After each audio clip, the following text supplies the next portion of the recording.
everyone.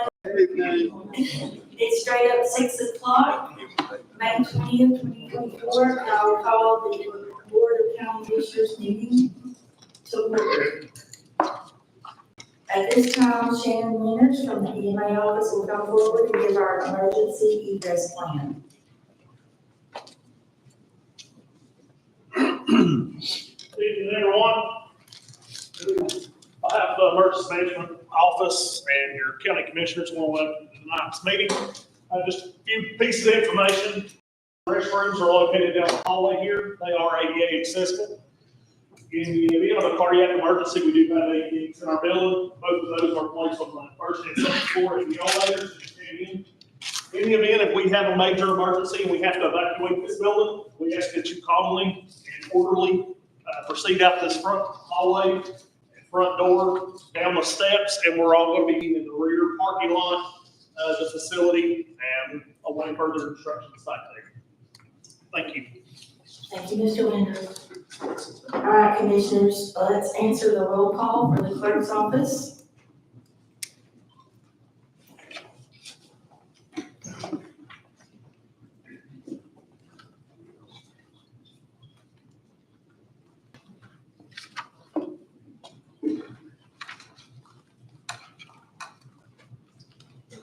Okay, we do have a quorum present.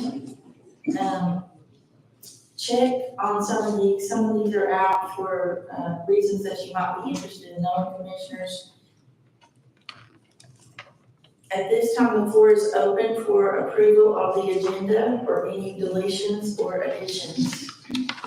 Madam Chair, Yes. would I like to have item 16B, be removed from the agenda and to be deferred back to the financial management for revetting. Okay, 16B3, under Financial Management Committee, is being referred back to that committee, according to the chairman. Does anyone else recommend changes? Okay, the floor is open for a motion to approve as amended. Motion made by Aaron Frazier, seconded by Todd Smith. Let's vote.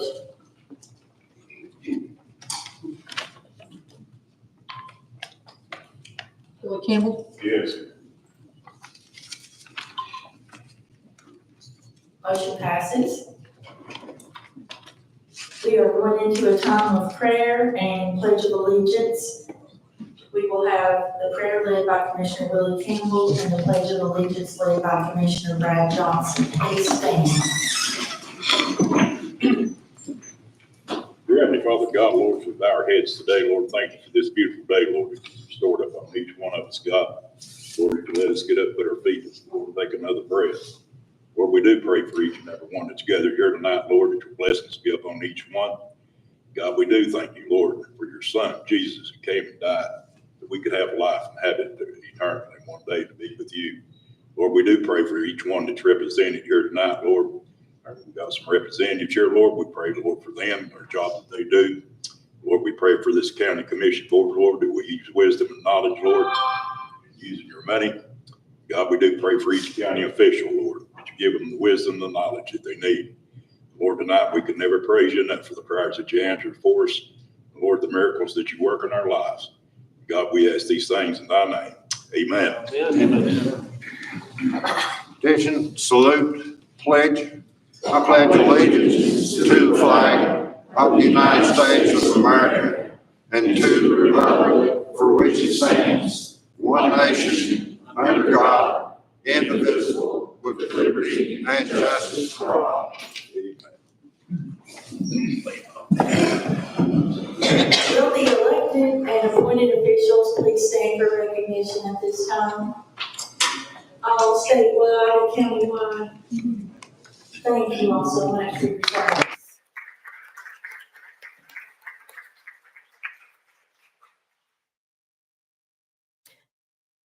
Mayor Haywood is coming forward at this time and some special guests to recognize very important Carter County citizens. Yes. Yes, please.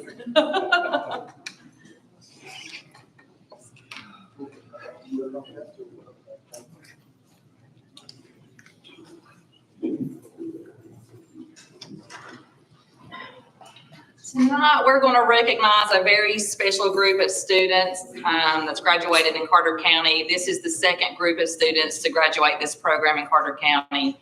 A little bit of background on the program is the Carter County Middle College program. These students are graduating with their associate's degree. And when I say graduating with their associate's degree, literally walking across the stage for Northeast State before they receive their high school diploma. And then they go on to receive their high school diploma. So all of these individuals standing up here are responsible for this very successful program. Carter County has the third largest graduating middle college program in the state. With the enrollment next year, next fall, we will be moving into the second largest enrollment in the state. This year, the state of Tennessee gave out $189,000 in scholarships to all of these individuals who completed their diplomas. So Carter County Commission and Carter County government wants to recognize these students for their hard work, their perseverance, and being the future of not just Carter County, but Northeast Tennessee's workforce. And that's what we strive to do, is create the future, and this program is doing that. So a couple of introductions, of course, Dr. Carpenter, Dr. Jeff McCord, which is the president of Northeast State, Dr. Hicks, the president of TCAT, Senator John Lundberg, who is the chair of the Education Committee in the Senate, and Senator Rusty Crowe. All have made this possible with legislation, partnerships, and teamwork for these students to be able to complete these degrees. And I'm very proud of them. I was proud of them last year. I'm very proud of them this year, and we're doing big things. So in honor of each of these students, we want to present them with a small token from Carter County, and also Rusty and Senator Lundberg have a proclamation that they also want to give each one of them. So I'm going to call your names. If you'll come up and receive each one of your plaques, we'll see. Brooklyn Adams. Some may not have been able to attend tonight. Taylor Berry.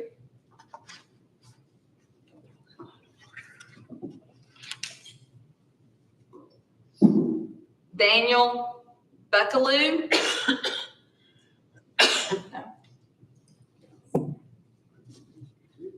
And by the way, we had 32 graduate this program, and 5 that are here also with the EMT certifications. There's a pipeline into the Carter County EMS that I'm very proud of too. So those are good certification. Trista Bowers.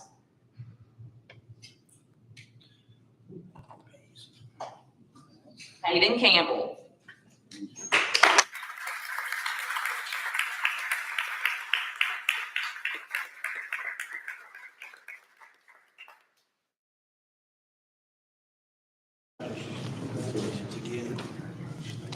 Hayden was the valedictorian at Hampton High School. Congratulations. Well done. Way to go, man. Proud of Well, this means a big deal, basketball. Thank you very much. Good job. Isabella Chrisman.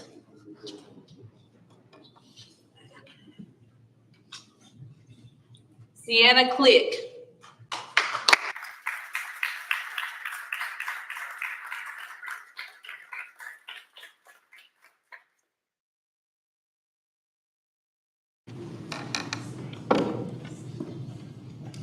Congratulations. Good job. Congratulations.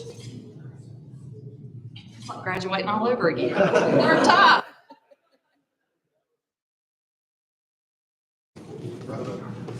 Thank you. Elijah Church.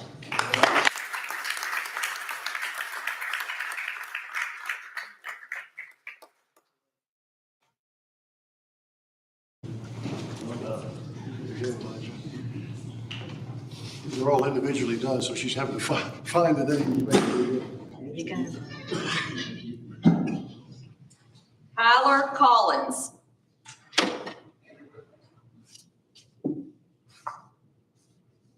Jillian Faust.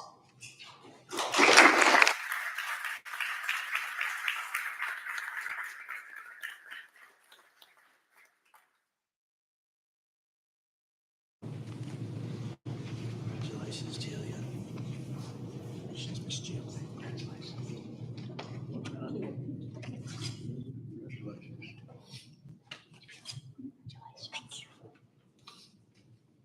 Benjamin Geib.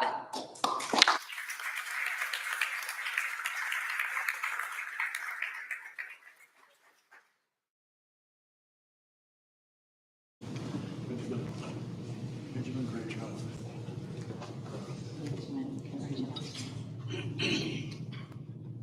Aaliyah Grindstaff.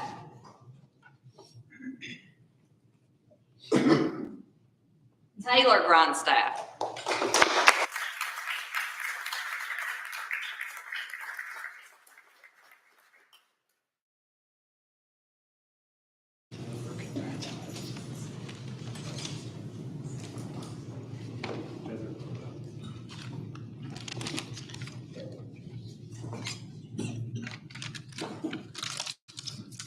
Patience Hall.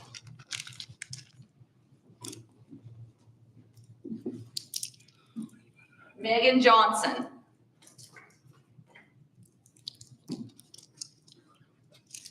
Caleb Kent.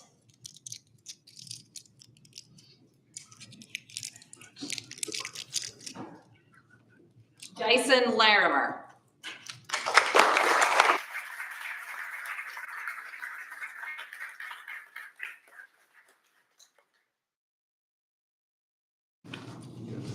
Didn't hurt the last time, but good.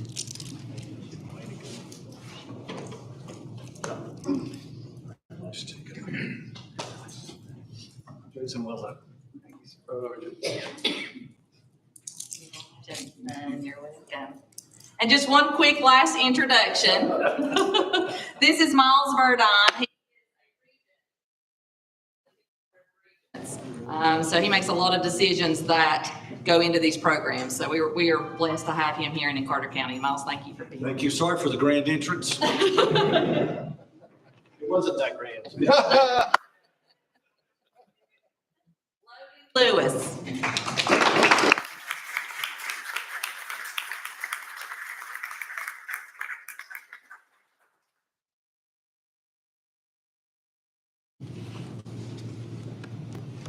Okay, great job. Congratulations.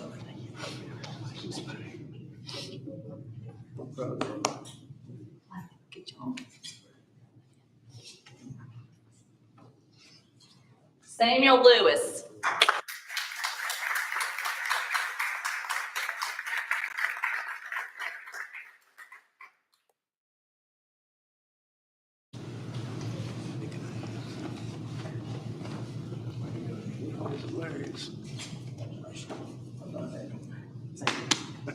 Good job, good job, buddy.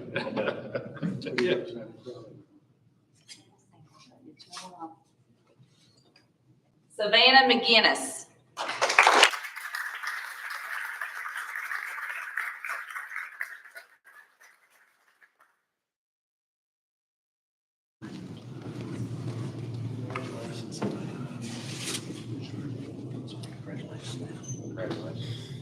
Better, well done.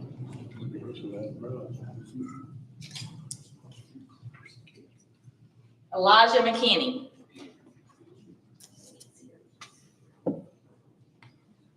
Alicia McCurry.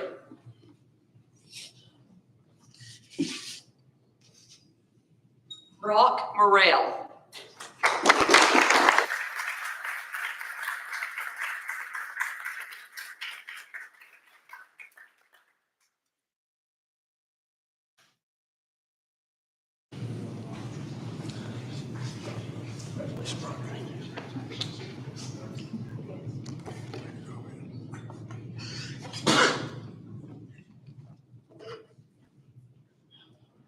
Keshvi Patel.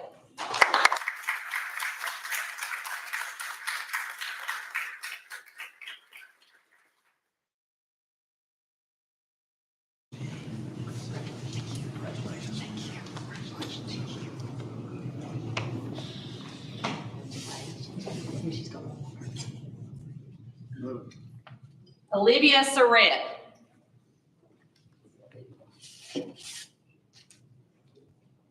Tate Shaw. Lacey Smith.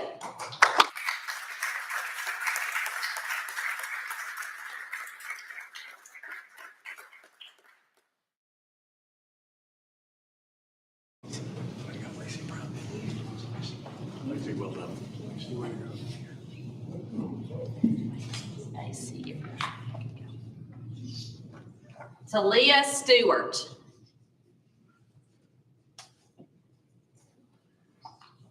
Ryan Turbyfield.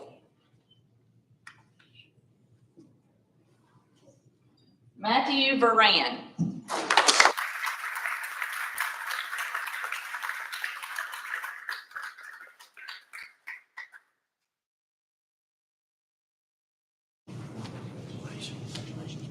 Congratulations, Matthew.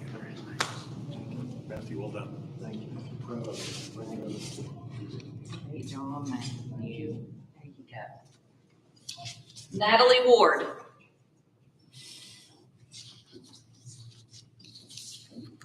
Jeffrey Williams.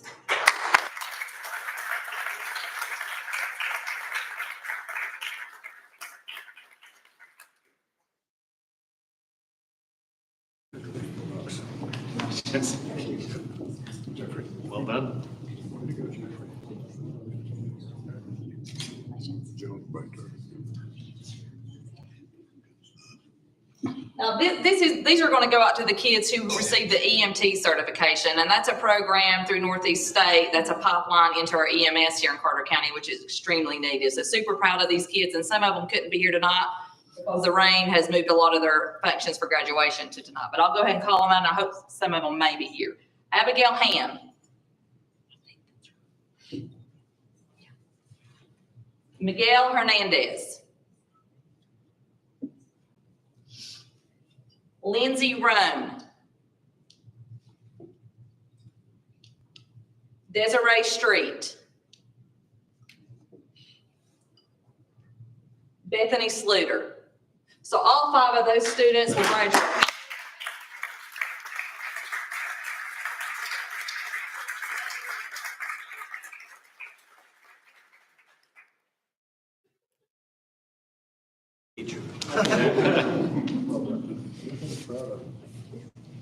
Great job.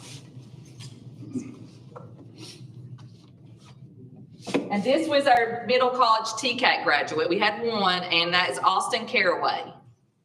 He may not be here, so that completes all of them. So I just want to give this group of students a round of applause.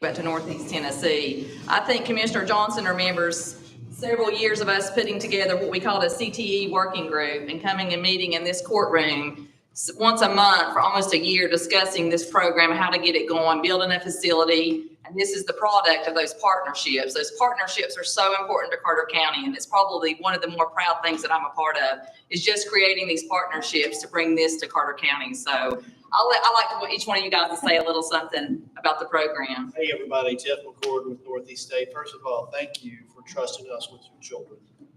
We take that very seriously. And secondly, to the mayor's point, there's nothing like this in the region and very few things like this in the state. So our job collectively is to provide that opportunity for your students. But as we all know, what makes something work is opportunity plus hard work. And your hard work is what made it work. So it's a good thing. We're proud to be a part of it. We're honored to walk alongside you for the last couple of years, and can't wait to see what you do. As the mayor said, we do have the 3rd largest group. But the part that really pleases me and makes me proud is the fact that we have the highest success rate of students. So 92% of the students who started finished. So that is very important. You know, you can play a lot of games, but winning them is important. So that's the way we look at it, is our kids are winning, and they're sticking with it, and they're doing the things that Dr. McCord's talking about, just putting in the hard work, putting in the sacrifices, because it's not easy. I mean, that's tough to be a junior and senior in high school and do college classes. So I'm super proud of them. Thank you. And before I say something good about the students, I want to pay compliments to some other people in this room. Joy McRae sitting back over there somewhere. Raise your hand. She is you already know who she is, your chamber CEO, but she is absolutely remarkable, well respected all across the state. Give her.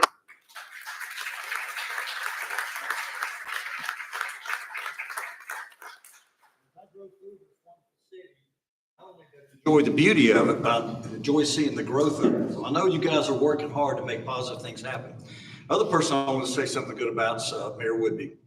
You know, you have no idea. Well, you probably do have an idea of what she means to this community, and what she means to this region, and what she means to the state of Tennessee.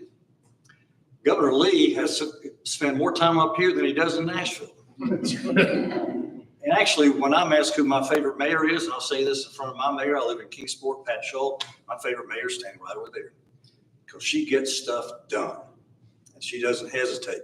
When she was in Leadership Tennessee last year, she came out of there not only better prepared to lead you all, better prepared to make positive things happen, but she made a remarkable mark on your city because of her participating in that. So thank you all for supporting. And have I said enough?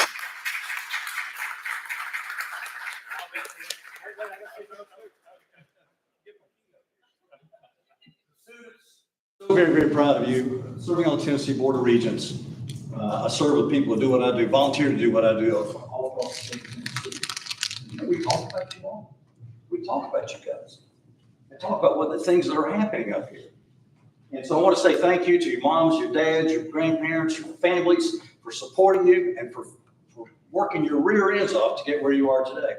And someday I'm going to sit on my front porch drinking a cold adult beverage. I might do that when I get home too. Not have to worry about where our region's going because of you all. So thank you and congratulations. Thank you, guys. On behalf of TCAT, thank you for this opportunity to be here. We're going to grow dual enrollment. You know, we had one student, but we have exponentially increased our number of students in dual enrollment. I just want to applaud Carter County Schools. You got a superintendent that is easy to partner with. You got a mayor that doesn't really give us a choice in partnering, but she pushes for the right reasons, and she pushes so that students can achieve more. And that means Carter County achieves more. And we have a Board of Regents that is cheering us on all the way, and legislators that support it financially. So we're excited to be here. Thank you for this opportunity. Students, congratulations. Don't stop. Work hard. Do more than expected. And I promise you, you will exceed expectations. So thank you. Thank you for letting us be here. Thank you for your service. 92% does not surprise me. I don't expect anyone in this room settles for 75, 90. 92 won't last long. Candidly, number 3 won't last long at all. I'm John Lundberg. I used to be your state senator. I'm involved in a tough primary campaign. Guess what? When Mayor Woodby called and said, I need you to be here tonight, there was nowhere else I was going to be, because after talking about this for years, this is frankly one of the coolest nights around. To see your accomplishments. Kids, you guys rock. So I shouldn't say kids, you all rock. And thank you for what you have done to support them. That's what it's all about. Thank you. John, thank you for being in my district. Good to be back. John and I were proud to serve you together for many years here in Carter County. And he loves you here and really wanted to come and take every opportunity he can to come back to Carter County. So we appreciate that, John. It's a tough campaign. Anybody you know in Hawkins County and Sullivan County, call them and tell them to put the captain back in. There you go. Let me say this first. Talk about Patty. The governor called me one evening late. I was asleep. I woke up. He said, "What does she want now?" But I want to thank the commission as a whole, because I remember, you guys remember when this discussion about middle college and all that took place. You know, Patty came to Nashville. We talked to the governor, and then we had a meeting right in this room. If you recall, many of you were here with the Tennessee Higher Education Commission. Lou Hanneman came up. And when Nashville saw the excitement from Carter County, and I have to say, Carter County was one of the first to really get excited about this. The governor had two or three bills drafted. One of them gave the state and the students the opportunity to have more, what do we call it? The courses, the college courses you take in high school. Dual enrollment. The dual enrollment. So we passed that to allow these kids to actually get enough coursework to get these associate's degrees and these degrees from TCAT while they're in high school before they go across the stage, which is amazing. And then John, I think, passed the bill that allowed us to help with the funding of it.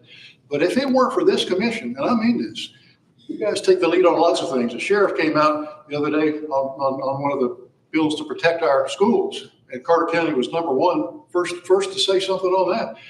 You guys have been number one in lots of things, and we're proud of you. But if it weren't for Carter County, I know if this commission hadn't been as excited as it was, we wouldn't have gotten that $40 million to redo the Workforce Development Center into a TCAT center. That would never have happened. So thank you. We're proud of you, and we love you guys. Thank you all very much.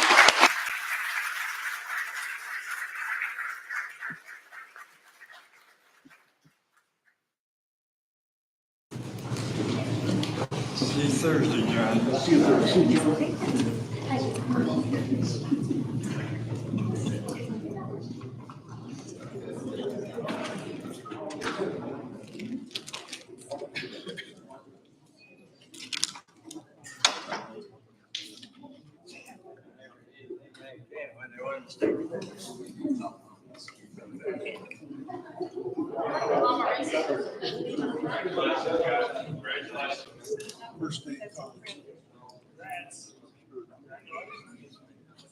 All right, commissioners, as they finish exiting, look over the minutes from April 15th. And the floor is open for a motion, if it may be approved. Motion by Jerry Crawford, second by Jason Paulson. Any discussion needed on what's on this?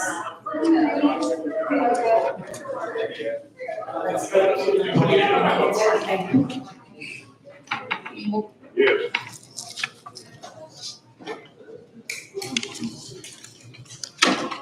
Motion passes. Thank you. The clerk's office will now read the names of those seeking notaries and bonds. Angela Stanborough, Brandon A. Potter, Daniel Aaron Ray, Matthew R. Hickey, Susan Cooley, Linda K. Bowers, Tony M. Bowers, Diana Hughes. Not on your list is Wanda J. Shell. Motion to approve by Angie Odom, second by Leslie Hughes. Let's vote. Joy Kimball, Yes.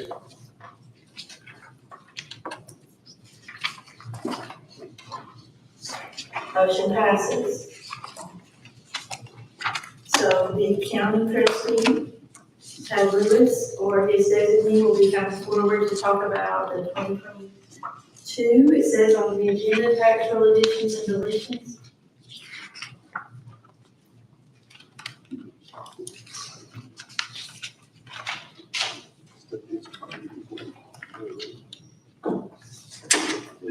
Good evening, I'm Whitney. I represent Taylor's office, the property assessor's office.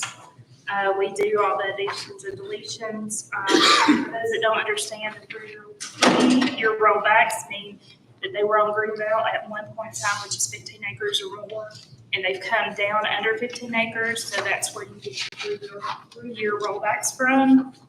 And a lot of your additions are businesses on here that I have added this year or in the past couple of years here. And Ronnie wanted me to let you know that so far this year, they have picked up almost $500,000 in new construction. And I say this every year, please come to their office, find out what we do, because we got our office done. We do a lot of fun.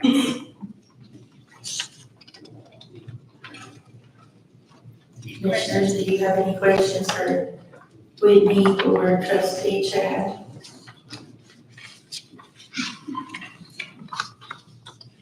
Okay, motion is made by Aaron Frazier, seconded by Leslie Hughes to approve these additions and deletions. Any questions at all? Let's vote. Will Campbell, Yes.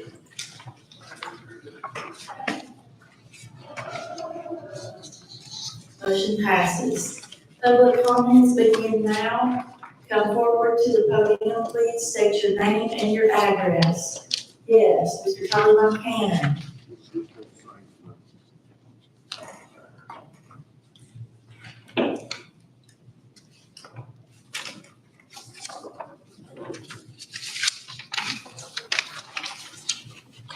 I guess I'm supposed to say I'm Charles Von Cannon, 198 Von Cannon Drive, Central Community.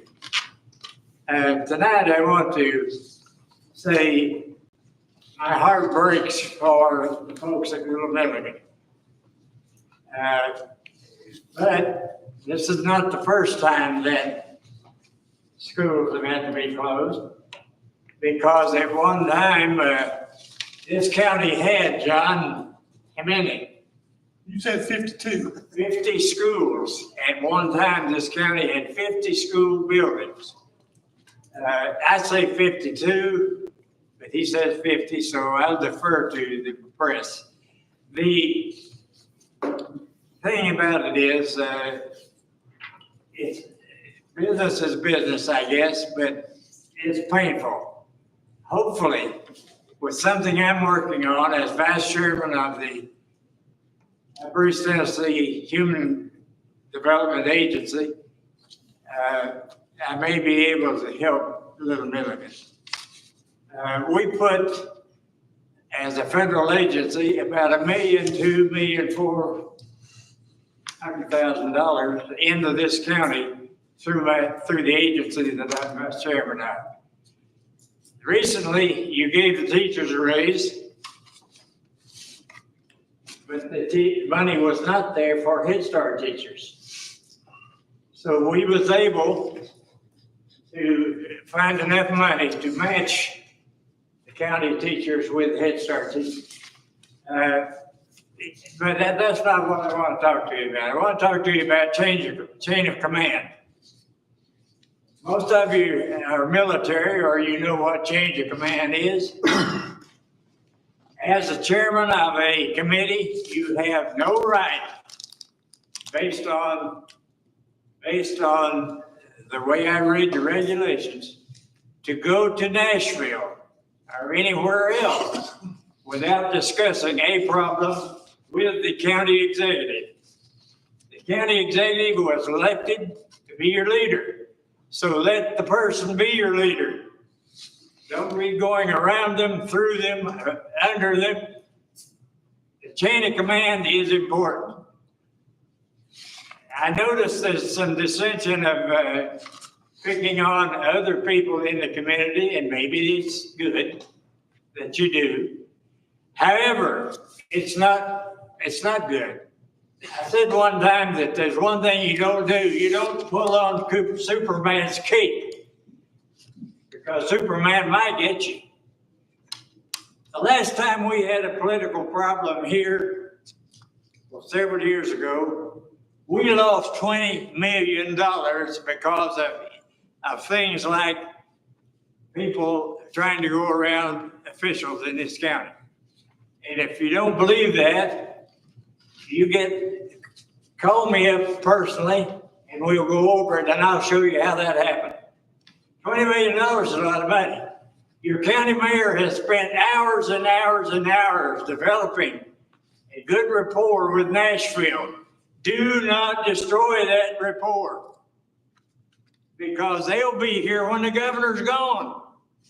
These are people that are career folks, and they will be here when the governor's gone, so remember that. Remember that. Minute and two left, you're doing a good job. You've got a hard job. You've got a difficult job, especially in funding. So listen to the people that study. Listen to your chairman of your finance committee and those people study these issues better than we ever did. Keep at it. And this will be goodbye because things are not turning out well. They did for my wife. She now has a defibrillator and a pacemaker, and I'm going to have to get a pacemaker to keep up with it. Thank you. Thank you, Mr. Volcano. If anyone else wishes to speak tonight, just stay on up this way.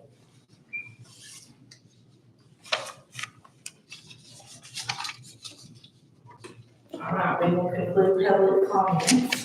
And Director of Finance, Carolyn Watson, would you have any words for us tonight?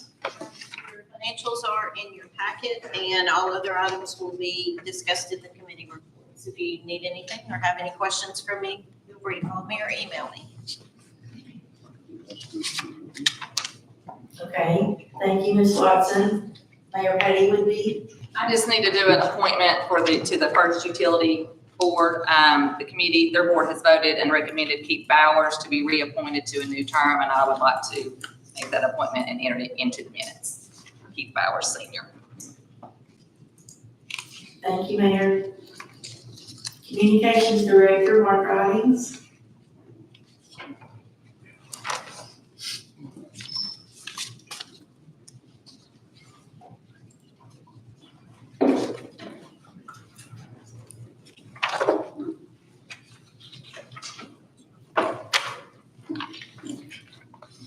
We're handing out asked Shannon to hand out a spreadsheet here.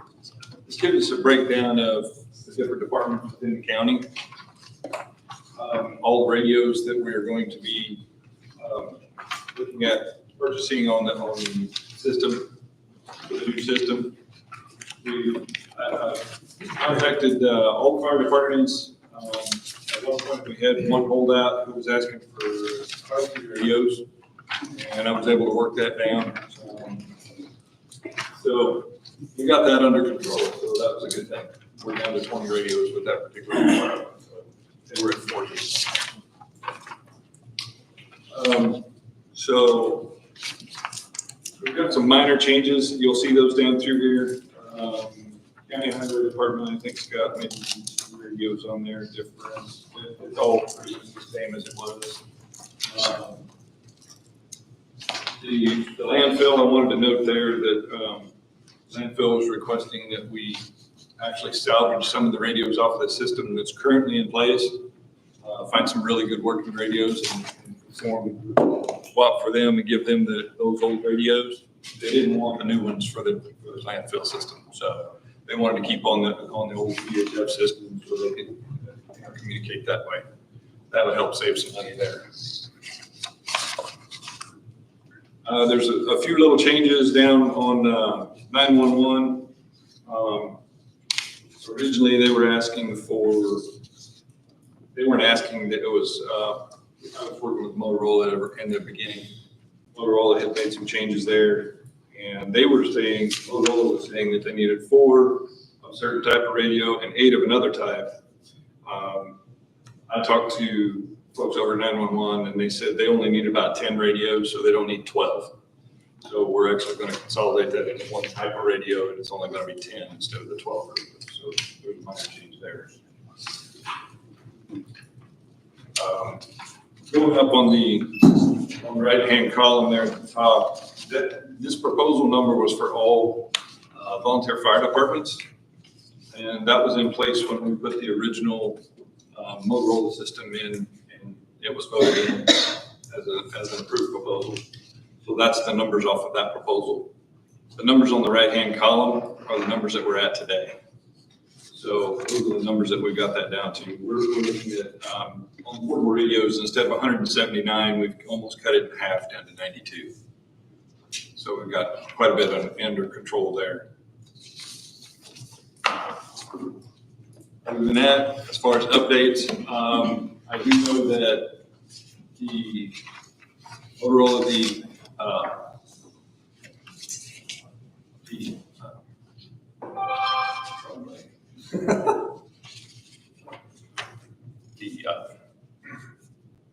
environmental study that went through for the state. It went through over to the tribal people, and as I understand it, it's now out of their hands. So there's no negative that they sent me on that. So at this point, they didn't tell me that it's not passed, so it looks like it's moving on to the next step. And now we're looking at the Forest Service themselves to give us the approval and go for WIPA. So hopefully within the next 30 days or so, we'll be able to get something going there.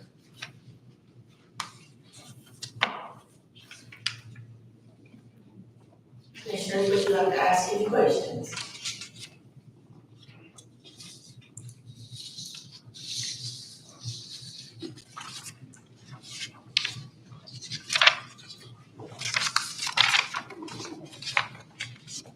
Okay, Mr. Runnings, thank you for bringing back this report. It's very handy to have this. We really appreciate it. I tried to associate all the model numbers of the radios to the original proposal that was in there, so that it'll help eliminate confusion. So if you want to look that over and grab it too. You did a good job on this, well, thank you. Thank you. And I also want to thank Director Schuler for being willing to use good youth radios. Thank you for that.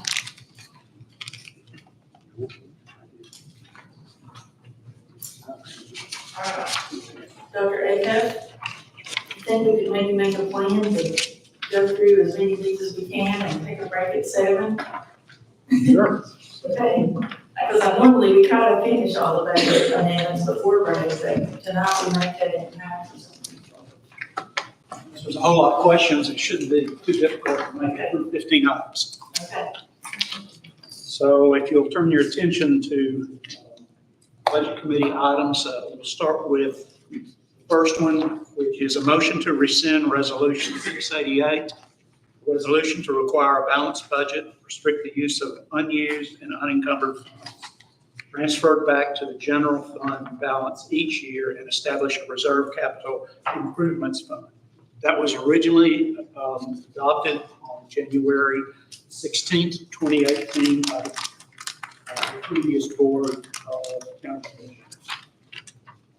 In going through the audit, it came to our attention that was parcel one of the sites, the comptroller's office had to do with this particular resolution. You have a copy of it if you haven't reviewed it in your packet. It's resolution number 688. So in order for us to move ahead, I'll make the motion to rescind resolution 688 adopted on January 16, 2018. Because it has already come through this commission or a previous commission, we have to have 2/3. Thank you, sir. So the motion is by Dr. Acuff, the second is by Julie Gwynn. The floor is open for discussion.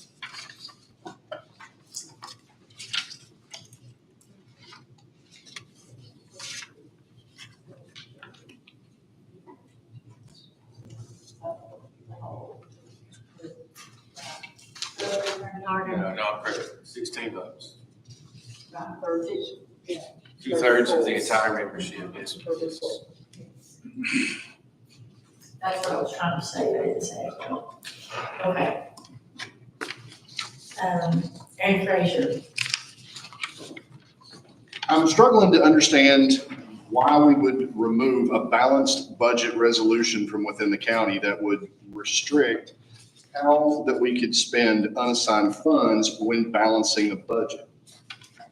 I understand that some of the funds that are listed in here, I'm not specifically sure what the totals or where they came from, so that's one of my questions.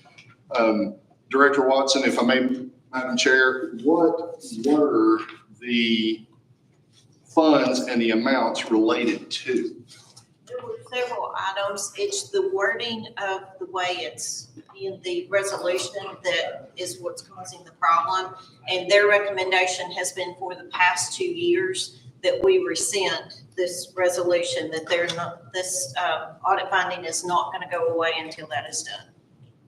Okay, why not just amend the resolution rather than just rescinding the entire resolution. We spoke about that too, and Attorney Harden and I discussed that. We also discussed it in committee, and the decision was made that it would be best to be more clear if we rescinded the entire resolution. Okay, well, what check and balance is in place to ensure that the budget doesn't get balanced on a annual basis by just transferring funds out of the unassigned fund balance rather than correcting the problem, which is setting the budgets where they should be? That can be done in the budget committee. That's the intention of the budget committee to do that. And that can be done at the committee level and not move forward unless the committee sees necessary to do so. But last year, we did just that by paying the outside agencies, which are generally recurring costs, directly out of the unassigned fund balance, rather than making it an item in the budget. The way it's worded specifically in here relates to all funds. And so that's where the complication is. We worked through the intention, from what I understand, and I wasn't here when this particular item was done, was to cover 141 and 101, but it covers everything. And so their comment is that's very difficult to do within every single line item in the budget. So their recommendation is just to rescind the entire thing, which is what we're proposed to do. So we're going to do away with the entire resolution rather than just amending it, fixing what the problem is in the wording. We're just going to do away with the entire resolution and just let it be open season? I mean, we can still do what we're intending to do. It just won't be in the wording of a resolution of this nature. I was just gonna say on that last point, Commissioner Frazier, I didn't see in the audit finding anything to do with funding the outside agencies. I don't think that was in there because this is written to be departments, divisions of county government, and those are not departments, divisions of county government. So I didn't see that to be an issue at all. I think it was the actual county office funds is what the issue was. And I understand that, but I just have a real issue with the way that spending is handled if there isn't a check and balance on the other side. We should be the ones restricted. The county government should be restricted on how funds are spent. It should not be the other way around. We're beholden to the taxpayers, and this is one of the things that is in place to make sure that that happens. I understand that it's an audit finding and we need to correct it, but I don't think throwing out the entire resolution is the solution. I think the solution should be in correcting the wording, doing it the hard way, correcting the wording, correcting the funds that are supposed to be in there, and having something in place to where we are still held to a standard of accountability. Correct me if I'm wrong, but the recommendation is to go ahead and rescind it as it is now, and then if we want to come back through committee and do something else, that would be the cleanest way to do it going forward, as opposed to having an amendment, since this was back in 2018. Is that correct? That's certainly, that's certainly fine. I mean, if you want to pass a new resolution that in some way accomplishes what this one sought to, in a better way, you don't have to worry about amending the wording of this one. You can simply start fresh with what you want if this commission desires to do that. So that's still an option.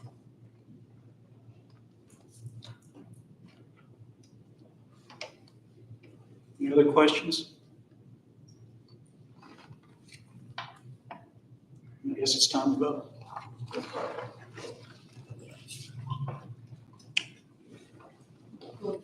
Yes. Motion passes.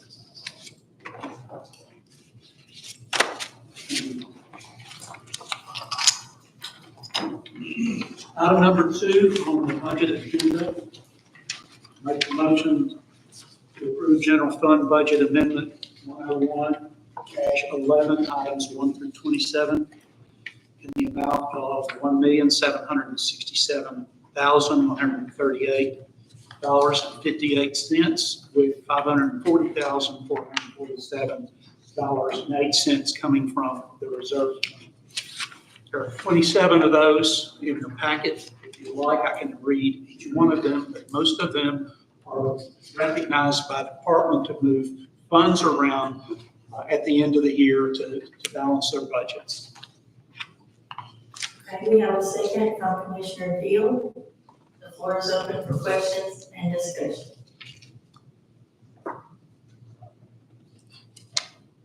Yes, Commissioner Cable. I have a question on a couple of them. Number two, everything in that column is an increase. So that's, the revenue is being increased because we're getting a grant. On all of them? And the expenses are gonna be increased also. You have several that's like that. I know. Yeah, anything that's grant related will be an increase on the revenue and an increase on the expenses. I have a question on number 14.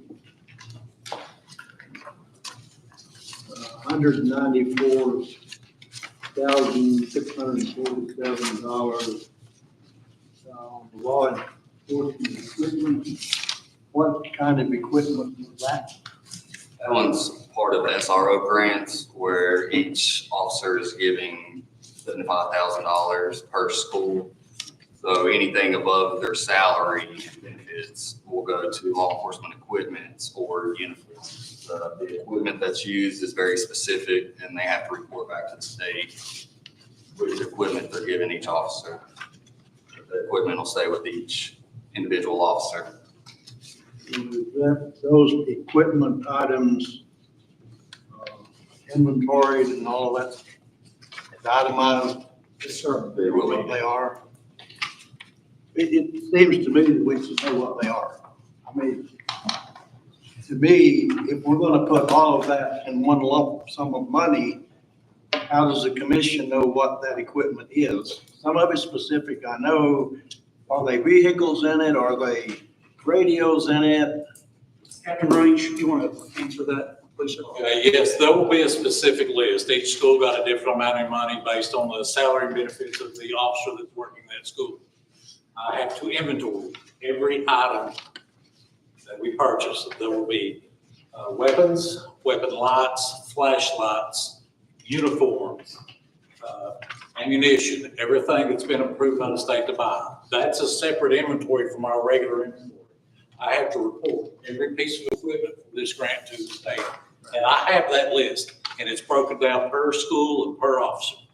And I can provide that anytime the commission wishes. That's not a problem. I've already got the list. Thank With what we're purchasing.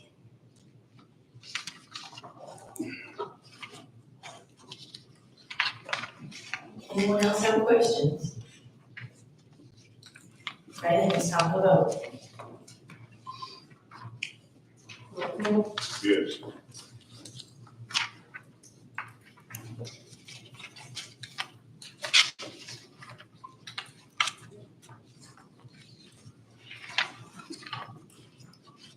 Thank you. Motion passes. Third item is motion to approve the solid waste fund budget, amendment 116-5. There's one item in the amount of $4,380.17 with nothing coming from the unassigned funds. Second is made by Julie Quinn.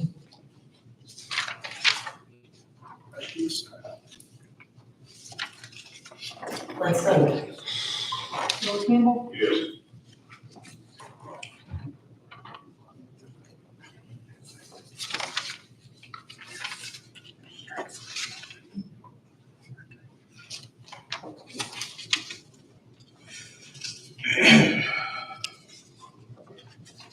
Motion passes. Thank you. Item number 4 is motion to approve the Health Department Fund Budget Amendment 117-3, item 1, in the amount of $5,000 with nothing coming from unassigned fund balance. Second is made by Commissioner Aaron Frazier.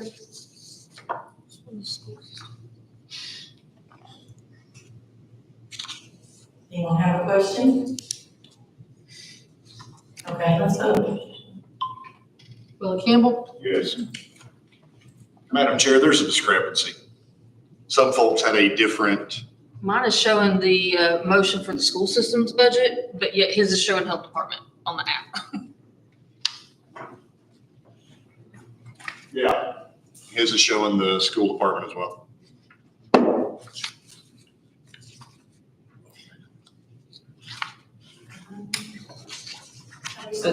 We resolved it.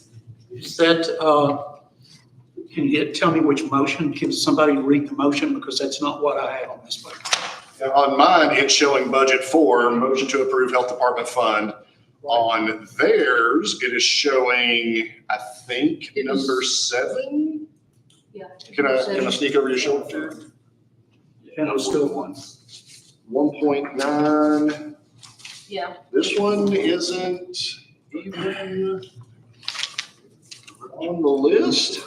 There it is. Number 7 is what's showing on theirs. But it's just interesting because I've got 4, they've got 7. These are the 2 new ones that were just added. Is that on the voting system or the paperwork? His is showing the school. Yeah, Mr. Rasnick's is showing number 7 as well. Hang on, let Anthony take a look over it.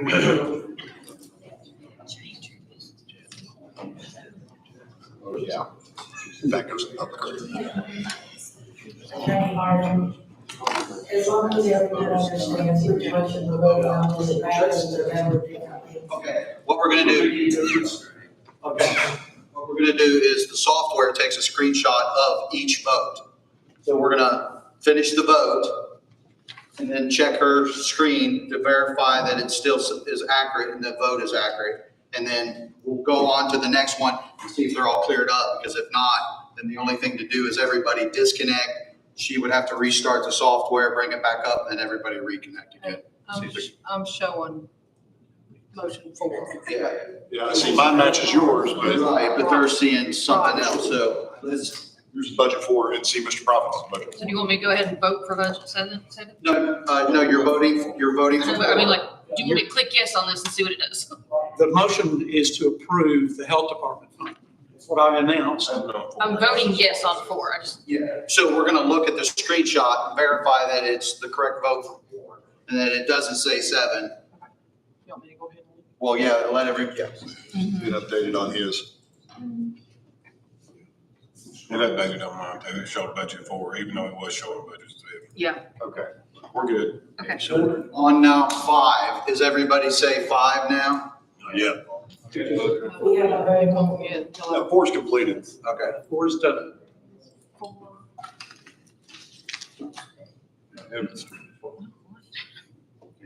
We're unanimous. No. I remember now, it was under my motion, but we finished the vote before the comment was made. So here's the vote. It's recorded on the system and it says number 4. Everybody look, does all the votes look correct on that? Okay.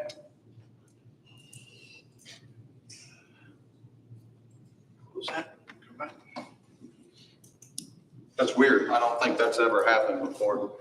We've used this software now for 6 to 8 years. I think that's the first time that's happened. But it's computers. Does it say 5 now?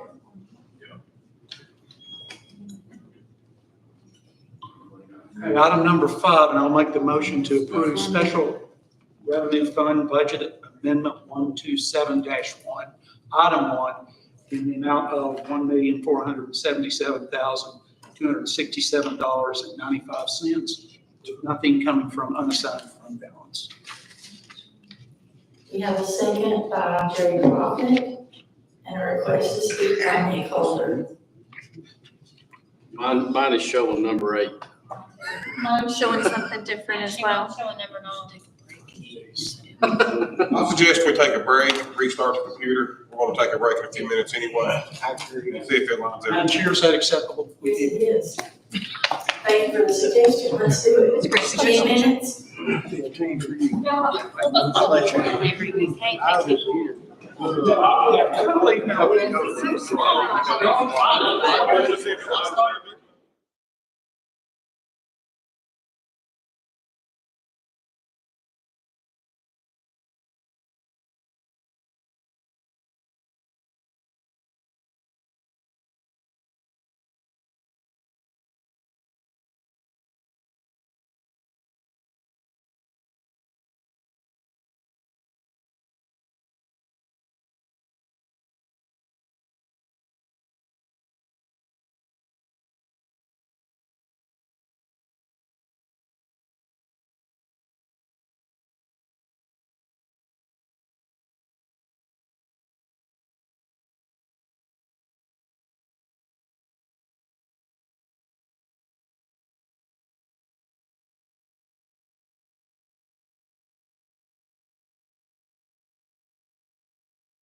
Let's vote.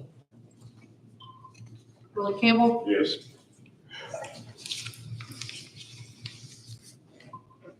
Madam Chair, that is unanimous, and that ends the budget amendments.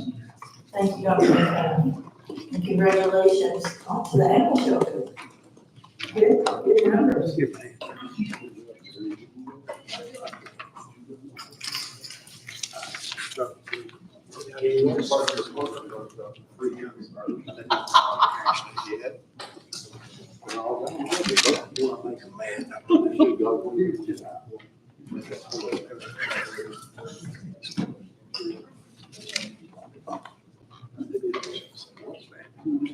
Following items are coming from the Financial Management Committee. Item number one is motion to accept the recommendation of the Selection Committee to use the service of Ross, Fowler, and Thompson and Litton for the Tweety Trail Expansion Project Master Plan. This, just a little background, the Selection Committee consisted of members of our commission and of the city, which the assistant city manager was part of it. They also had set down guidelines for the RFQs. There was, I believe there was 4 submittals coming from some top rate companies. Mayor Woodby, if you would want to address anything concerning that. No, we just done the rubric and we scored each presentation, and the top presentation, the top score was Thompson and Litton. They just had a phenomenal presentation, especially one of the things that I looked at for myself was the relationship with TDOT. We want to make sure there's an optional route for the 19E and of course the bridge, and they have built and engineered several large bridge spans. And so they won the selection, and they're currently working on a contract if the commission so passes this tonight. And also, just on a side note, Thompson and Litton just purchased Ty Singer and Hampton. So Ty Singer and Hampton is now a part of Thompson and Litton, which that makes them a remarkable firm to be engaged with. So we're going to come out on the really good end of this with having them with us. On top of that, each one of the 4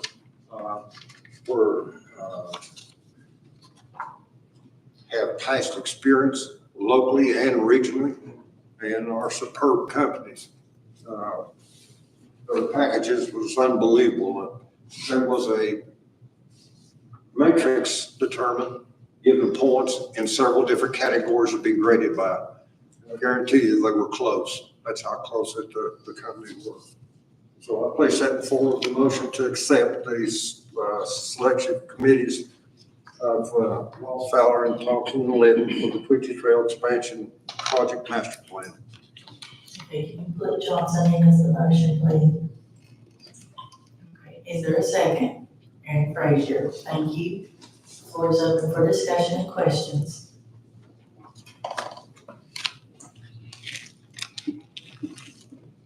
All right, let's vote. Willie Campbell, Yes.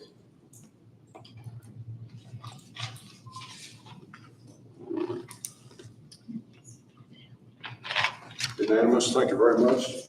Number 2 is the motion to approve the use of ARP funds for purchasing of 5 workstations and software for the trustee's office not to exceed $24,000. And trustee, if you want to address any of that to the commission. I had presented that we're needing new software. We're with Local Government Corporation right now. We have FlexGen, that's what our system's called.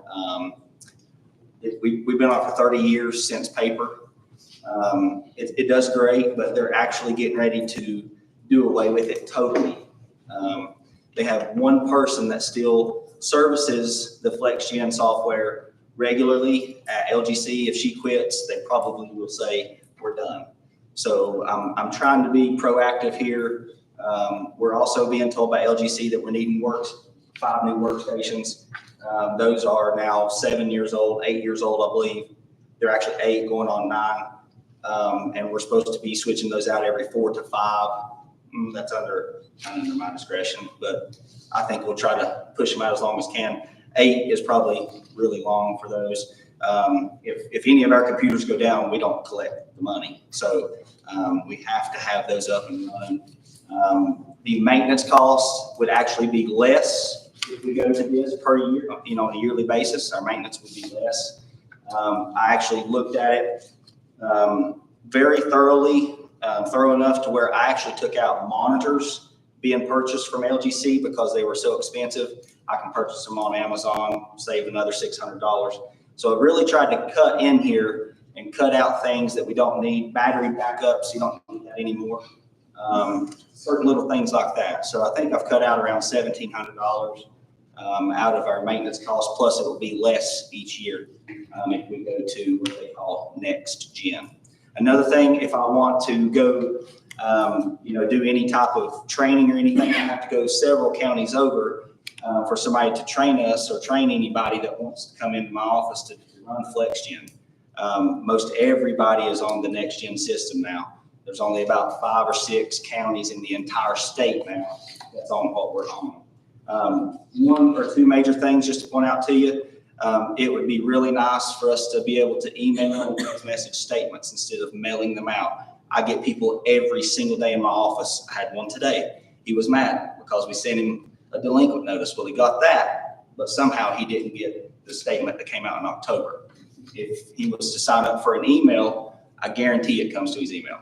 If he signs up for a text message, I guarantee it comes to his phone.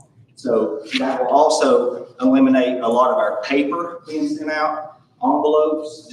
I just ordered envelopes, no kidding, double, literally. So stamps are going up. That's all that stuff. It adds up. And if we can just cut down on some of that mail out stuff, it would really, really help out. I think that the local government guy, he even said that he could come present something that would show so many people would go away from paper, it would actually pay for the entire thing. Thank you, Trustee Lewis.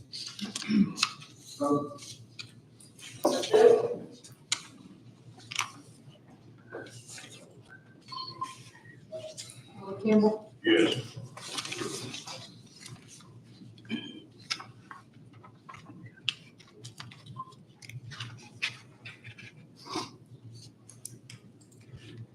Thank you. Next item, number 4, is a motion to approve the agreement for the provisions of the inmate health service for fast access correctional health care of Tennessee Limited Liability Corporation. This is for the jail. If you have any questions relating to this, our attorney has reviewed the contract. We have with our sheriff and Captain Range from that department. If you have any direct questions around that. Okay, so we have a motion made by Jerry Prophet, a second by Robert Echo. The floor is open for discussion. Seeing none, let's vote. Billy Campbell? Yes.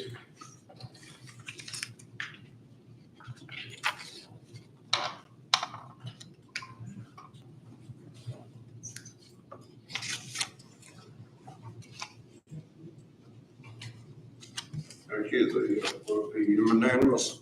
Next item is number 5, motion to approve amendment number 2 to the AIA contract for the renovation of Carter County Health Department to include the $2,500 for service rendered by Shaws and Shank Architecture. This $2,500 in the contract itself gives them that addition for expenses to and from and expenses necessary that was identified during the contract of the drawing, specification, and construction.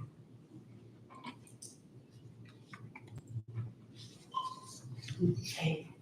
We have a second from Todd Smith. Are there any questions? Please vote. Billy Campbell? Yes.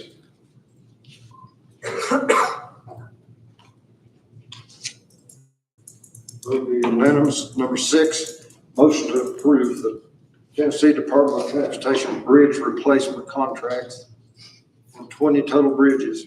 These are 20 separate contracts for the bridges, which is totally paid for by the state. There's no matching funds from the county. And kind of odd because they normally come in and announce 6 or 7 during the year. This year, they announced all 20 of them. So the contract will be active. They will make the choosing along with the superintendent of highways. Any questions relating to the bridge replacement? Direct them to the superintendent and the council. Okay, we do have a second on that motion. If you have questions, let us know. Okay, let's vote. Willie Campbell, Yes.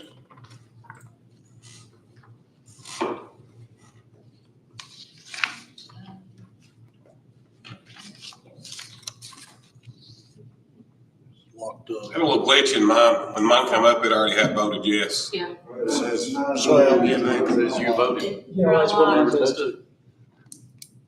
Locked up. I'm sorry, but votes can be changed before it's displayed.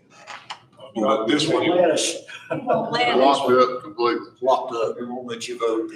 Actually, I just changed mine and then voted yes, and it's come back now. Yeah, so click change your vote. It's stuck. Okay, hit change vote and then vote. Hey, hit change, Danny, see if it works. Yeah, yours worked. Brian, if you change vote, it'll let you. So a lot of commissioners showed me their screens and said they've never seen this before. That's telling me there was an update. There was 2 questions. Do you have a sign-in code or do you not? And you have to hit the bottom one. So that's telling me there was an update on the client. We probably didn't update the server. Nobody from the company notified us that there was an update on the server side. So we'll make sure that that's updated and then it should, that's probably why it's doing it. Also underneath your vote box, there is a block there says to change your votes. Hit that, I just did, and then it lets you re-vote, and it accepted mine this time. Yeah. Okay, commissioners, is there anyone that didn't get to vote the way you intended to vote? Okay, looks like we're good, sorry.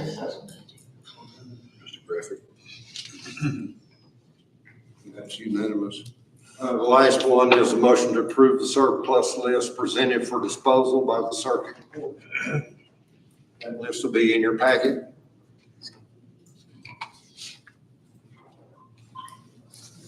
We have a second. Seconded by Thomas Bromfield. Any questions? Let's vote. Willie Campbell, Yes. For you.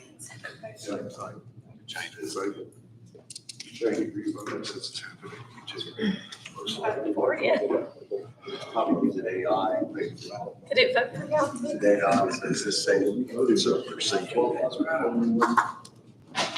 Okay, again, just to make sure everybody's voted the way you intended. Election. Okay. Thank you, Chairman Johnson. So now coming forward is Chairman Daniel Deal all over you. for the nominating committee. Leave your phone. No, got it in my hand. We have one item from the nominating committee, and that's a motion to appoint the members to the Carter County Board of Health for a new 4-year term. And I gave everybody a copy of the motion.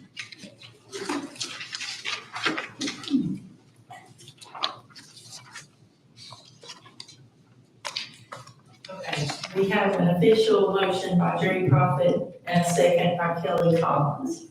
Is there any discussion needed? All right, what about you? Campbell, Yes.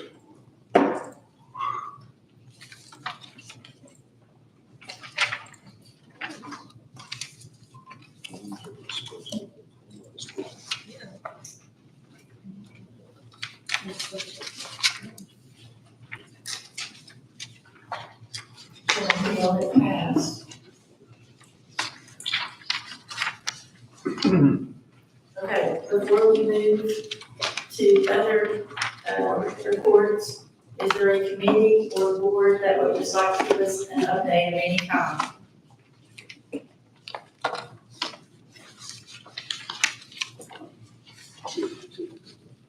Okay, if not, the floor is yours, County Attorney Harden.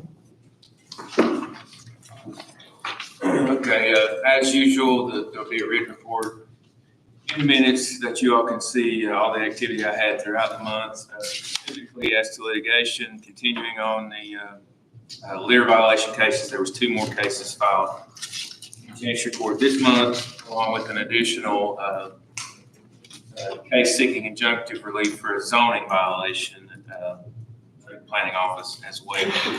Other than that, like I said, all my activity will be detailed in the written report unless anybody has a question. Of course, I'm always happy to talk to any of you individually if you call me and ask me.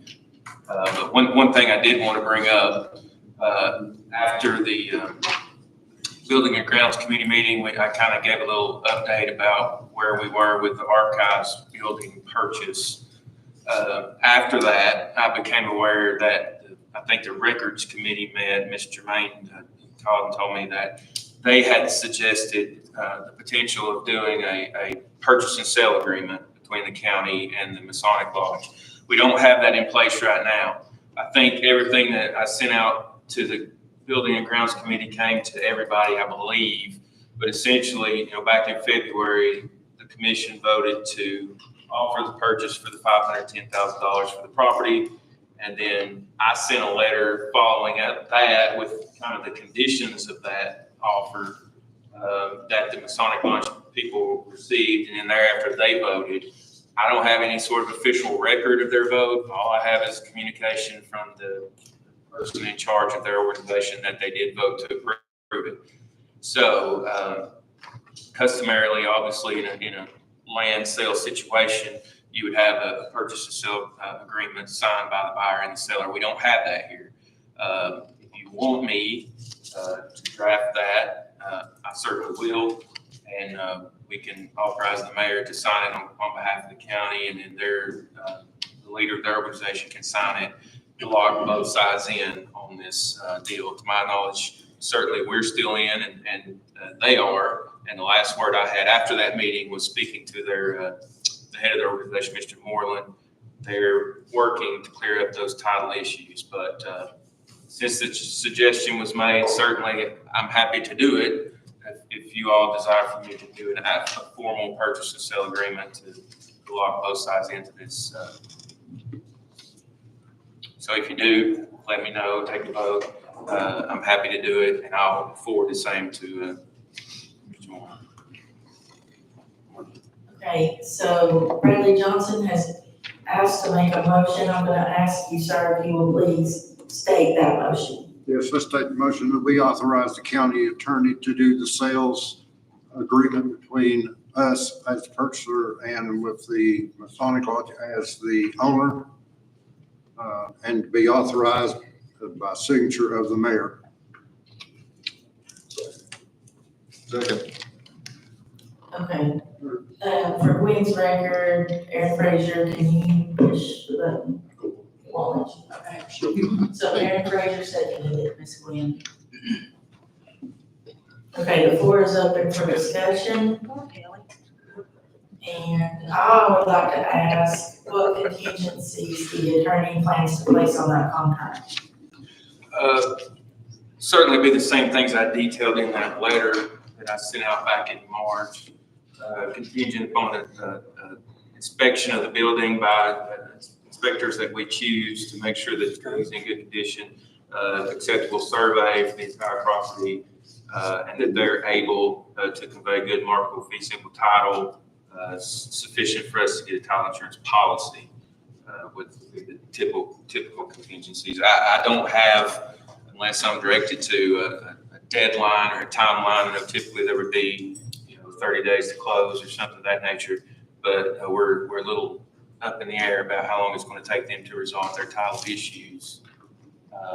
So I don't have a timeline contingency to put in there unless I'm told to.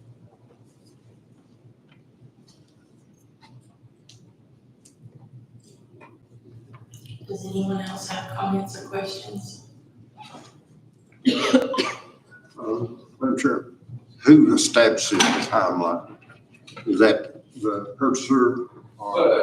It's just a negotiated term generally. Like I said, customarily, it's, 30 days to close or 60 days to close. But in this instance, they have some title issues they're trying to clear up. They've been trying a different route or so. I've been told that have been unsuccessful so far, but they may have to do it the harder, more expensive way.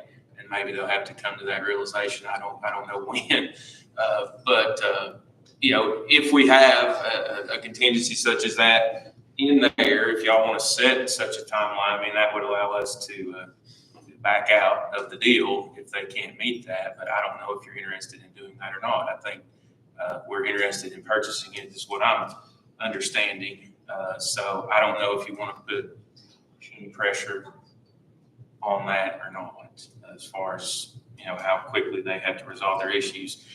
I'm not saying they're not trying. Some of these things might be beyond their control as far as timeliness.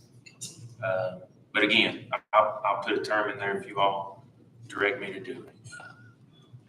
Since you know the history of the property and have done the deed research, knowing what has to be accomplished before it could be sold and cleared, just as an estimate, how much time do you think, if they, in good faith, attempt to do it all, would it take on the average? I mean, Well, I would think reasonably 3 months, even if they had to file a court case. But I don't know 100% what speed they're working at.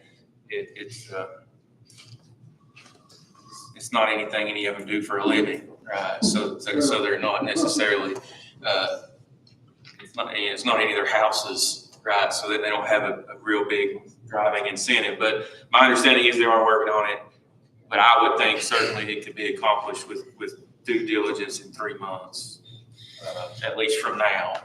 This started, and I think they initially approved this in, I think, either late March or April when their organization voted.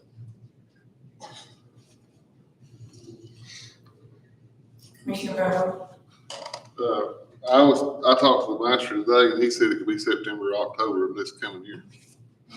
And then also, when you do your title search, does it show taxes that have been paid on the property? No, it shows it's tax exempt. I mean, it's a nonprofit organization. There's no taxes. Yes, sir. At least through the county assessor's office. Now they had some IRS dealings, but truly, that's one of the problems. I didn't get too deep into that, but essentially, it's been a nonprofit forever. They just incorporated it wrong for a while on that one little part. So that's part of the issues they got to straighten out. But there's no public record of any taxes owed.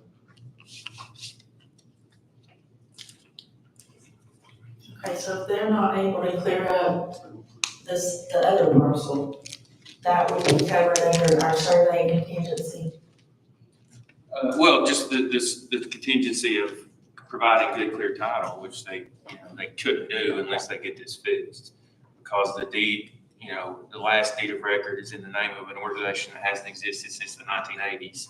So they're gonna have to fix that. That's the good, clear title, warranty of title contingency. If they can't fix that, they can't satisfy that contingency. I've already seen the survey, essentially, unless it was to change, there's not really an issue with the survey at all. There's the one issue of the city alley that may or may not have been formally closed, but it doesn't exist in reality. It's not there. And the city would, I'm sure, close it again if we couldn't find those records. But that's the only thing really of concern at all on the survey, and that's not really a concern. It's literally the organization's own incorporation records is the issue. Okay, Avery, when you're recognized. Would it be possible to split the building parcel from the other parcel? Yes, sir. We talked about that in committee too. I mean, the main parcel with the building that's intended to be the archives building is the one they have good title to. That one's okay. It's the adjoining lot that takes it on down to, whatever that street is that goes by there. That's the issue.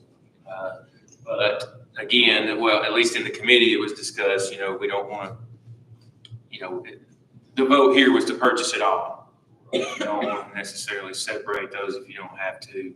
But it might come to a point, if it truly is going to be that long, that you all might decide to move forward and just get the one. But certainly it would be very advantageous to have the whole parcel because it connects down to the public street and we would own the whole thing, or the county would own the whole thing. So again, it can be separated.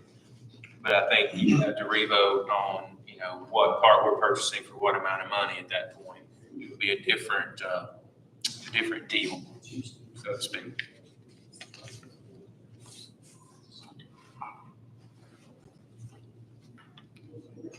Okay, the floor is still open.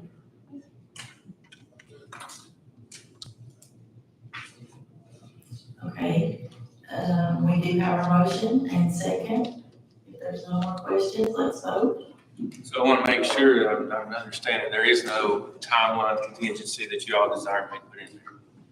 Simply drafted as standard purchase and sale contract. Chair recognizes Kelly Collins, Vice Chair. Mr. Harden, are you kind of saying that if we have a timeline, they could maybe speed this up a little bit? Maybe, like I said, but your remedy is you don't buy it, right? So it's how long are you willing to wait? You know, but certainly the contract locks them into selling it to us just as it locks us into buying it if the contingencies are met. I mean, I could draft it in a way that if it's not done in a certain amount of time, we have an option, right, to back out of the contract and or change it to split the purchase up into two lots. I can do that. As long as they approve and sign it, that's fine. But, you know, the bottom line is, no matter what you put in there, if you still want it, you're still willing to wait.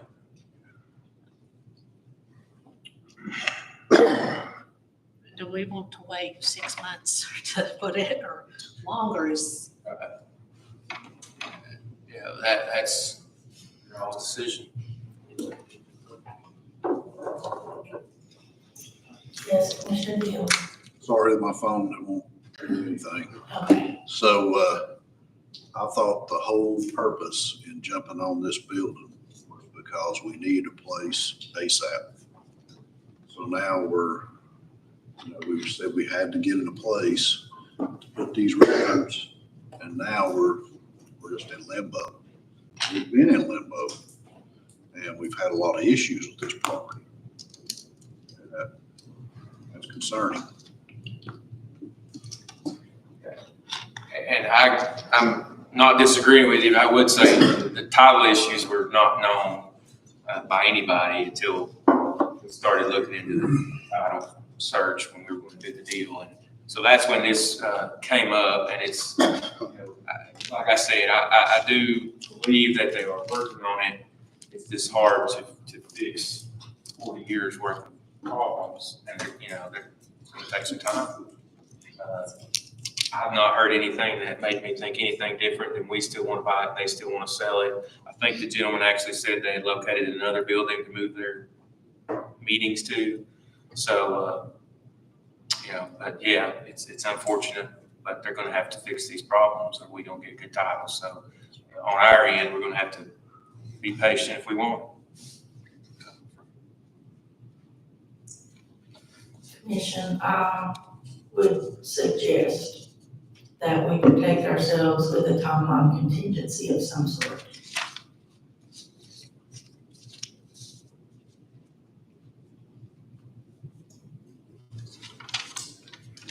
Mr. Johnson spoke 3 months. What was it? He didn't mention it. I didn't mention the time, but I would. Yes, me. If you desire. Say 3 months. They should get something worked out. If not, we'll go, a different way there. Well, my suggestion would be that we have the option, right, after, if they don't clear up the issues within 3 months, to close within 3 months, that we can rescind our offer to purchase if y'all vote to do that. So what that does is it ties up the property so that they can't sell to anyone else, and we're basically in the driver's seat. Now, if it's not our place, I didn't form a motion that placed on it, the 3 month period or 90 days upon completion of meeting the contingency items. Close within 90 days. Yeah, we'll close it. Unless somebody else got a better idea. Does he need to use the word option in that motion? You can just clarify that if the contingencies aren't met, we have the option to rescind the offer. Yes, we do have the option. Commissioner Frazier, will you accept that change to the motion? Yeah, I'll accept that change. Okay, the floor is still open if there are further comments or questions.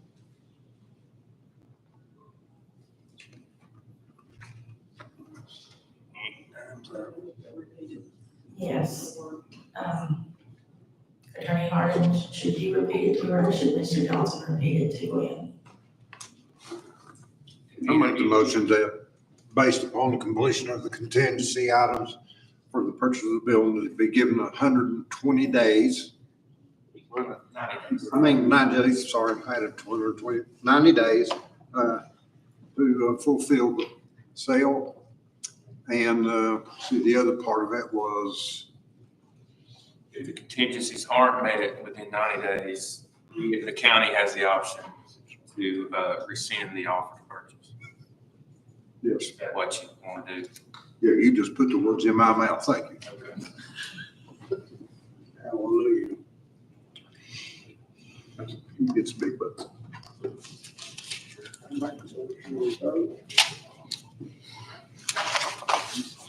I'd like to wait, Commission, until she's got it in there, let her read it to us, and then we'll vote. The motion is for Attorney Harden to draft a purchase of sale between Carter County and the Masons for the purchase of the Masonic Lodge based upon the completion of contingency items.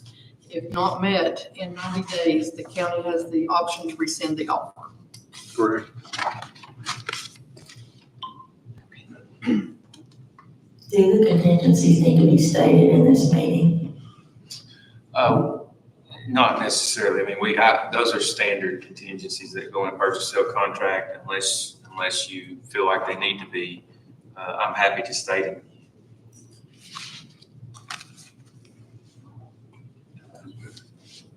I would like for you to state them, and I would like for me to write them in. Okay. So the contingencies would be the completion of an inspection of the buildings on the property to the satisfaction of the county, which I think is already. Show me when you're ready. The completion of an acceptable survey of the entire property. And the ability of the lodge, the Masonic Lodge, to convey good and marketable fee simple title to the warranty deed, which would permit the issuance of a title insurance policy without exception.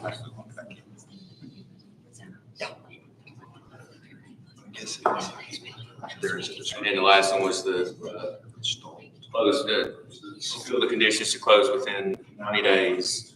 The county can send the offer to purchase.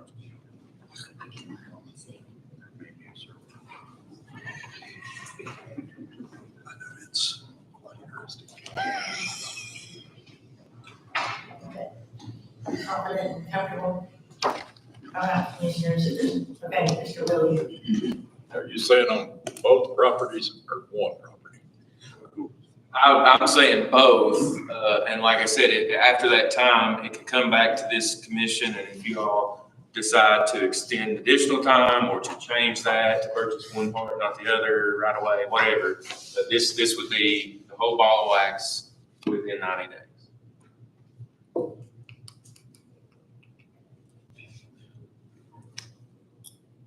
All right, Commission, let's vote.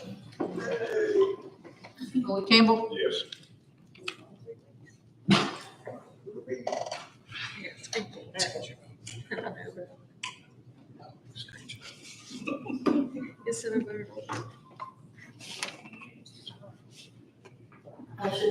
passes. Attorney, do you have anything else that we need to take action on tonight? I do not. Okay, thank you. Commissioners, the floor is open for your comments. Yes, Leslie. My phone won't work. I had two things in here for, I don't know if they were supposed to go to the finance committee, but from the animal shelter for the surplus. Were those? Yeah, those were mistakenly added to the packet. Okay, It great. I'll was, just- referred to the animal shelter. Board. Okay, Donnie Cagle. I just want to say a few things about the closing of Little Milligan Elementary School. It's a sad day in our community. Some people understand why, some don't understand why.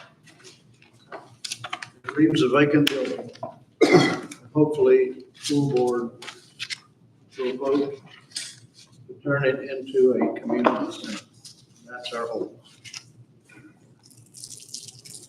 There's been many rumors in our community about the commission was responsible for closing the school. I want to say the commission was not responsible for closing the school. In fact,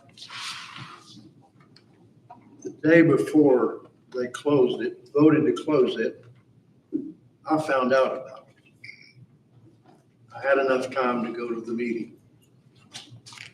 We wasn't informed, as a commissioner, we were not informed of the closing of Little Milligan Elementary School. That was disappointing to me as a commissioner.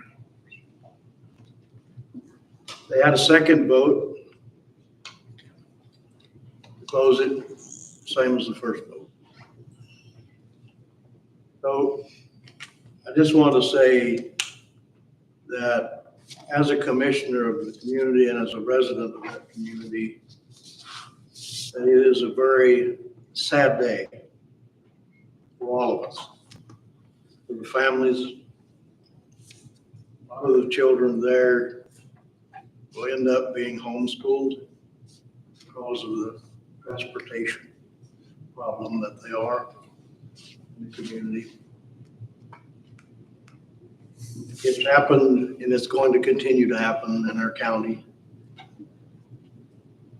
We just don't want that mark to be placed on the commission. And it shouldn't be placed on the commission. Thank you, Mr. Table. Commissioner Acuff, you have the floor. I agree with Commissioner Cable. I wish we had known a little bit before, and I do recognize spending time at Little Milligan, how important that facility is to that community. And I don't know if there's a way for us to send the school board an ask that they work very hard to turn it into a community center, but that has held that community together for so many years. And those kids and those families up there love that facility. And I agree with you. We have no say-so whether they keep it open or close it. It's none of our business. That's a school board business. And I, like you, don't want that to be hung around our neck. Thank you for your comments. I will have to say, I spoke with JR's wife, and she already has a nonprofit up there, so she is gonna, everyone's in hopes that somebody, where she already has that 501c3 in Little Milligan, that the community could come and rally around them, with other nonprofits. I already, said we'll help in any way, and others that if the school system would agree, that would be an amazing thing to do for those families, because that school was more than a school. They were where they got all their resources pretty much. And I just wanted to end on our summer food program at the center is about to take off. It's the 23rd year. And I just wanted y'all to take it back to your districts. And if you know of any trailer parks, apartments, or where there's a large gathering of kids, if you just shoot me an email, we'll make sure to cover it. But this year we have added more. We have Rico's Pizza, Olive at the Creek. We're providing food. We have 2 churches in Roan Mountain that are going to be serving on opposite days, that we're sending things, and then they are going to help distribute that out in addition to our 4 routes throughout the Hampton and Long Hollow and the city and the creek. And then I know Central Community Church, they're on their 2nd year of doing their own delivery, and they do the daily foods, and then we supply the extras that go with it. So I'm really proud of that church and what they've done. But I know the schools are doing some lunch at Hampton, and then also at Happy Valley. But I just wanted to make y'all aware, for a lot of families, summer they dread because there's more mouths to feed. So, and there's less transportation in our community, more than the surrounding areas, because some of the others are still delivering in other towns. So just give us a yell if you have any kids or families that need anything. We'd be glad to help. Thank you. Aaron Fraser, you have the floor. Attorney Harden, I have a question for you. In regard to the Little Milligan School, does the school board have the option to turn the property over to the county? That way it could do something else, or does it have to stay within the school board system? No, I believe they could give it to a government entity, and if it's the same as the law that applies to the county government, I think they can do a nonprofit as well, but I'm not a school board attorney, so I hadn't looked at that part. But I believe the same law applies, where they could certainly transfer it to another government entity. But you also said that could be possible for it to transfer to a nonprofit? I know the county can give property to a nonprofit. I haven't looked at it specifically for school. It may be, but I can look at that. I mean, that's not a hard thing to look up, so I can. But certainly they could transfer it to the county for sure. There is a possibility. The reason I was going down this line is a possibility that if they would be willing to transfer it to the county, then we could lease it out or whatever to a nonprofit, like we have done in other situations where it's like $1 a year, $1 a month, or whatever it is. And they'd be responsible for the upkeep, that sort of thing. It would still maintain as a county property in the event that something needs to happen to it in the future for whatever reason. And we would need to repurpose it. Let's say that we do get a population boom where the school would be necessary again, for example. Would that be something, how would we approach the school system and say, hey, this is something that we would be interested in doing? Just doing a general resolution, or? Aaron, they actually voted to do that, but keeping it in the school system. Have a nonprofit actually lease from the school system. So they're keeping it in the school system? Yes, Okay. they're waiting for a group to come together with all that and bring it back to the board meeting within the next few months. So that, they threw that option out on a vote when they met last Thursday. Yeah, JR's got the nonprofit to do it. Yeah, I mean, so they would just do that same scenario, but keep that building inside the school system and do at least for $1. Thank you, Commissioners. I'll come back to Donnie Campbell. They wanted a plan in place before they did that. More specifics. I have spoke to some of the board members and the director of schools, and they're willing to either let the community have it. It can be done under a 501c3 as a community center. They're willing to turn that over completely, all maintenance, all liabilities, over to that community center when it's established. So they're willing to do that for $1. So we've talked about that as well. And if it happens that way, it needs to stand alone on a 501c3, not attached to another 501c3. And that was my suggestion to the board. Whether they take that suggestion or not, it's totally up to them.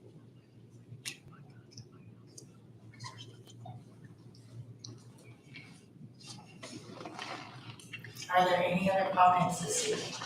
Yes, Bill. One,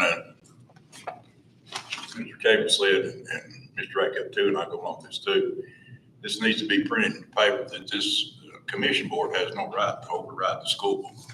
It's their final decision, and people are talking, that it's the commissioner.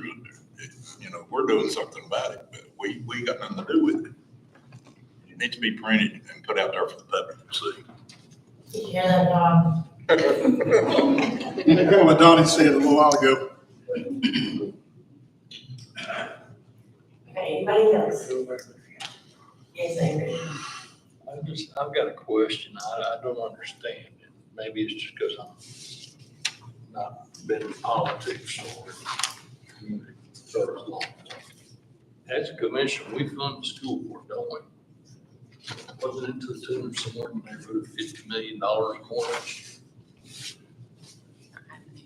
But I mean, we do fund. But I do not get a vote on whether or not they close the schools in these communities. I can't answer that, Attorney Harden. That's what the school board is elected for. They have complete discretion and control over the operation of the school system. You're right. The county school budget fund is approved here. There's a mandatory amount of funding you have to give whether you like it or not. And if other funding beyond that is requested, then that's where you have some control. But that you can't control decisions on their level of the operations of the school. I don't want to control them. I just want them to know where they stand on it. Because I had no idea they were even talking about closing Little Milton. I saw it in the news after it was closed. I agree with you there. I mean, maybe they could have came and asked and said, hey, are you willing to fund whatever it is to keep it open? And you could have made that decision. But, I can't answer for what goes into their decisions. I don't know. So I'm ignorant on that. But I agree with you. There could have been more notice to everybody. And maybe you all would have decided, hey, we'll give you an extra $1 million this year. That would have been your decision. Sadly, they say 716,000 shutting down that school, but you'll spend 18 million on it having a revamp. I don't understand that. Can't answer that. That's how democracy works. Vote for your school board members. I think that's what's aggravating the community so much. The fact that they don't have any say in what the school board does. The school board is spending tax dollars without them having any say. Not everybody can make it to those people, especially those people up in areas. I agree with you. Like I said, that's basic democracy, right? The people elect their representatives, the representatives vote. That's the way our government is set up. So not everybody will agree with every decision. If you don't, you got the opportunity to vote for somebody else. That's right. Sorry, Attorney Harden. That's all right. Okay, have you all looked at the schedule for the coming month? I've already double checked, June 19th is on a Wednesday, so that won't interfere with our meetings. Does anybody see any issues at all?